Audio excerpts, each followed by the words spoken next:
Bapak, Ibu, Saudara-saudari yang dikasihi oleh Tuhan, bacaan Injil hari ini berkisah tentang perutusan para murid yang diutus oleh Yesus mendahuluinya pergi berdua-dua. Dan kalau saya membaca kembali kisah ini, saya teringat pada pengalaman di seminari menengah saat saya harus memilih mau melanjutkan ke seminari tinggi.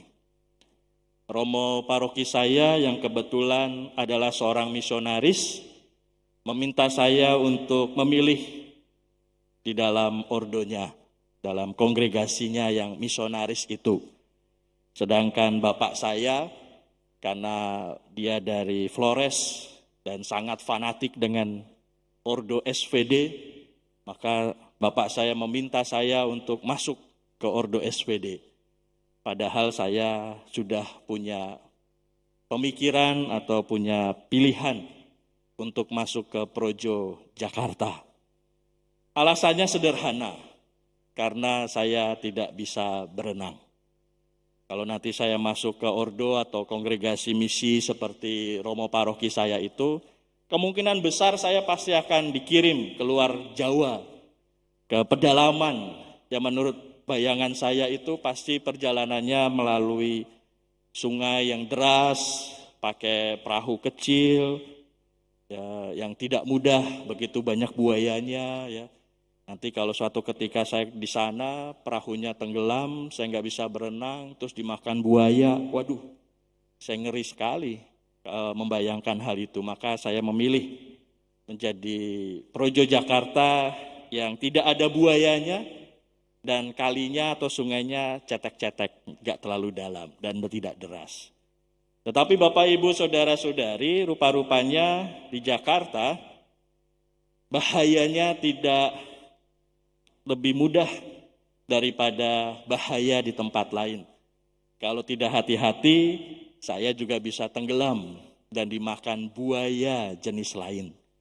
Maka dari bacaan ini saya menyadari satu hal, bahwa dimanapun Tuhan mengutus saya, mengutus kita semua sebagai utusannya, Tuhan telah memberikan kita kuasa.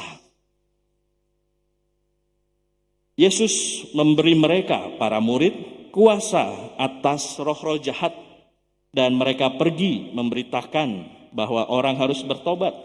Mereka mengusir banyak setan dan mengoles banyak orang sakit dengan minyak dan menyembuhkan mereka. Kita semua adalah utusan dari Tuhan sendiri. Dan di dalam perutusan itu kita semua sudah diberi kuasa. Oleh karena itu tidak perlu uang, tidak perlu makanan, tidak perlu pakaian yang memberatkan kita. Bahkan mungkin membuat kita terikat pada hal-hal yang duniawi itu. Karena kita semua sudah diberi kuasa yang luar biasa, lebih daripada segala itu. Untuk apa? Supaya tugas perutusan kita bisa menghasilkan buah. Tetapi masalahnya Bapak, Ibu, Saudara-saudari yang dikasihi oleh Tuhan, kita seringkali lupa akan kuasa yang diberikan Tuhan itu dalam hidup kita. Yang kita lihat, yang kita pikirkan, yang kita rasakan adalah melulu hal-hal duniawi. Kita melulu memikirkan kekurangan-kekurangan kita. Kita melulu memikirkan masalah-masalah yang timbul dalam hidup kita. Kita melulu memikirkan bahwa perjalanan perutusan kita begitu berat. Bahkan lebih daripada itu, kita berpikir bahwa Tuhan melupakan kita. Dengan penderitaan dan tantangan dalam tugas perutusan kita masing-masing, seringkali kita lupa bahwa kita sudah diberi berkat dari Tuhan, sehingga kita sebenarnya bisa mengatasi perutusan itu. Maka Bapak, Ibu, Saudara-saudari, di masa-masa seperti saat ini, yang juga tidak mudah kita jalani, yang tidak mudah kita menjadi utusan dari Tuhan itu sendiri, yang kita berpikir ya kita harus pergi ke sana, kita harus pergi ke sini, tetapi kita tidak bisa pergi kemana-mana, rasa-rasanya itu pun juga merupakan tugas perutusan yang Tuhan berikan dalam hidup kita. Kita bisa menjadi pendoa, bagi sesama kita di dalam keadaan yang tidak mudah semacam ini. Kita juga bisa memberikan pengharapan dan penghiburan bagi saudara-saudari kita yang tengah mengalami tantangan, tengah mengalami penderitaan. Ya walaupun mungkin tanggapannya tidak sesuai dengan yang kita harapkan. Ya misalnya kita mengatakan kepada saudara kita yang sabar ya, Tuhan pasti tidak melupakan kita. Yang seringkali dijawab demikian, ya kamu kan gak sakit, ya keluarga kamu kan tidak ada yang sakit, kamu kan tidak merawat orang-orang yang sakit, sedangkan saya ini sakit. Saya ini merawat saudara-saudara saya yang sakit juga berat.